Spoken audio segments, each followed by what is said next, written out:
വിശദമായ വാർത്തയിലേക്ക്. സംസ്ഥാനത്ത് മഴ ശക്തമാകുന്നു. നാളെ 4 വടക്കൻ ജില്ലകളിൽ ഓറഞ്ച് അലർട്ട് പ്രഖ്യാപിച്ചു. കാസർഗോഡ്, കണ്ണൂർ, വയനാട്, കോഴിക്കോട് ജില്ലകളിലാണ് അലർട്ട്. വിവരങ്ങളുമായി സനിസ ശോഭ ചന്ദ്രൻ ചേരുന്നു. സനിസ, എന്തൊക്കെയാണ് കാലാവസ്ഥാ വകുപ്പിന്റെ മുന്നറിയിപ്പുകൾ? ഏതൊക്കെ ജില്ലകൾക്കാണ് ജാഗ്രതാ നിർദ്ദേശം? ധന്യ, ഇപ്പോൾ ബംഗാൾ ഉൾക്കടലിന് മുകളിൽ ന്യൂനമർദ്ദം രൂപപ്പെട്ടിരിക്കുകയാണ്. ഇത് വരുന്ന 24 മണിക്കൂറിനുള്ളിൽ അതിതീവ്ര ന്യൂനമർദ്ദമായി മാറാനുള്ള സാധ്യതയാണ് ഇപ്പോൾ കേന്ദ്ര കാലാവസ്ഥാ വകുപ്പ് പ്രവചിച്ചിട്ടുള്ളത്. ഇത്തരത്തിൽ പോകുകയാണെങ്കിൽ മധ്യ കേരളത്തിലും തെക്കൻ കേരളത്തിലും ഇന്ന് കനത്ത മഴയ്ക്കുള്ള സാധ്യതയാണുള്ളത്. ഇന്ന് 4 ജില്ലകളിലാണ് ഓറഞ്ച് അലർട്ട് പ്രഖ്യാപിച്ചിരിക്കുന്നത്. തിരുവനന്തപുരം, പത്തനംതിട്ട, കോട്ടയം, ഇടുക്കി ജില്ലകളിലാണ് ഇന്ന് ഓറഞ്ച് അലർട്ട്. കൂടാതെ തന്നെ 5 ജില്ലകളിൽ യെല്ലോ അലർട്ടാണ്. കൊല്ലം, ആലപ്പുഴ, എറണാകുളം, തൃശൂർ, പാലക്കാട് ജില്ലകളിലാണ് യെല്ലോ അലർട്ട് തുടരുന്ന സാഹചര്യം.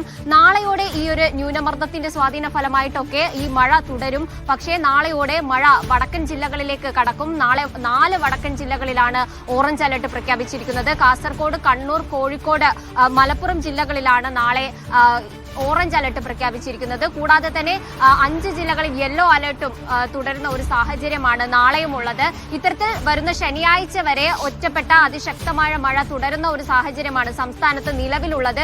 കൂടാതെ തന്നെ ഈ ശക്തമായ മഴയ്ക്കൊപ്പം കാറ്റിനുമുള്ള സാധ്യതയുണ്ട്. ഇന്നൊക്കെ ഈ മഴ തുടർന്ന് ഇന്നലെ മുതൽ തുടങ്ങിയ മഴയാണ്.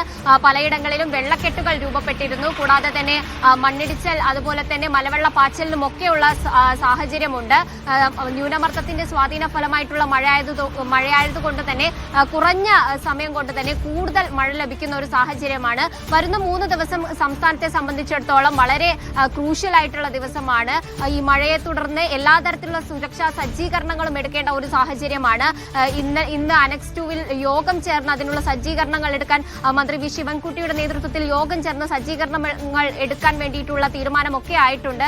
ഇതിനനുസരിച്ച് താഴ്ന്ന പ്രദേശങ്ങളിലുള്ളവരാണ് കൂടുതൽ ശ്രദ്ധിക്കേണ്ടത്. ഈ വെള്ളമൊക്കെ താഴ്ന്ന പ്രദേശങ്ങളിലേക്ക് എത്തിച്ചേരാനുള്ള സാഹചര്യമാണ് നിലവിലുള്ളത്. അതുപോലെ തന്നെ നദികളിലും ഡാമുകളിലും അപകടകരമായ നിലയിൽ ജലനിരപ്പ് ഉയരുന്ന ഒരു സാഹചര്യം കൂടെയുണ്ട്. അതുകൊണ്ട് തന്നെ അതിന് തീരത്ത് താമസിക്കുന്നവരും അധികൃതരുടെ മുന്നറിയിപ്പ് പ്രകാരം അപകടമുള്ള സമയത്ത് മറ്റ് സുരക്ഷിത കേന്ദ്രങ്ങളിലേക്ക് മാറി താമസിക്കണം. ഇതിനുള്ള സജ്ജീകരണങ്ങളൊക്കെ ഒരുക്കുന്ന ഒരു ഘട്ടത്തിലാണ് ഇപ്പോൾ സംസ്ഥാനമുള്ളത്. ഇത്തരത്തിൽ മഴയും കാറ്റും ശക്തമായ ഒരു സാഹചര്യത്തിൽ ഇടിമിന്നലിനുള്ള സാധ്യത കൂടി കേന്ദ്ര കാലാവസ്ഥാ വകുപ്പ് പ്രവചിക്കുന്നുണ്ട്. അതുകൊണ്ട് തന്നെ അതീവ സുരക്ഷ പാലിക്കണം. പൊതുജനമായാലും സർക്കാർ സംവിധാനങ്ങളായാലും എല്ലാ നിർദ്ദേശങ്ങൾക്കനുസരിച്ച് പ്രവർത്തിക്കണമെന്ന മുന്നറിയിപ്പാണ് ഇപ്പോൾ ലഭിക്കുന്നത്. കൂടാതെ തന്നെ ഉയർന്ന തിരമാലയ്ക്കും കടലാക്രമണത്തിനുമുള്ള ഒരു സാധ്യതയുണ്ട്. 28 വരെ കേരള തീരത്ത് മത്സ്യബന്ധനത്തിന് പോകാൻ പാടില്ല എന്ന നിർദ്ദേശവും ലഭിക്കുന്നുണ്ട്. ഇത്തരത്തിൽ അതീവ ജാഗ്രത പാലിക്കേണ്ട ഒരു ഘട്ടത്തിലാണ് സംസ്ഥാനം ഇപ്പോൾ നിൽക്കുന്നത്. ദിവ്യ.